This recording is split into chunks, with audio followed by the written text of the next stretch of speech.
आता राहिला कोण मोठा नेता गपचीत गपचीत गपचीत भाऊ देवाडे. अरे तुला आम्ही पंचायत समितीला मतं दिली, तुला सदस्य केला, तुला आम्ही जिल्हा परिषदेला मतं दिली, तुला आम्ही सदस्य केला, तुला आम्ही दूध संघ पाठवला, तू आम्हाला म्हणतो जातीवाद. काय बोलतो तू? जर आम्ही जातीवाद केला असता तर भाऊ देवाडे 200 मतं जिल्हा परिषद झाला असता का?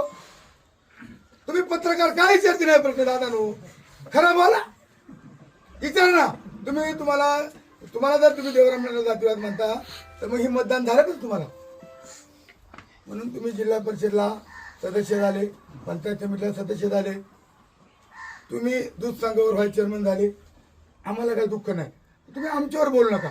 आता तो गपचित चालाय, मला पाहिलं रांचाला सू झाला, समोर या, हिम्मत असेल ना राजीनामा द्या, दूध संघाचा राजीनामा द्या, प्रचार लागेल का?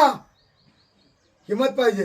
लपून लपून लपून ओबी अच्छा ओबी अच्छा और अच्छा या सगळ्यांचा बळी दिलाय आणि आज लपून बसलाय. तुम लढो हम कपडे सांभाळताय. काय धंदे दादा नो.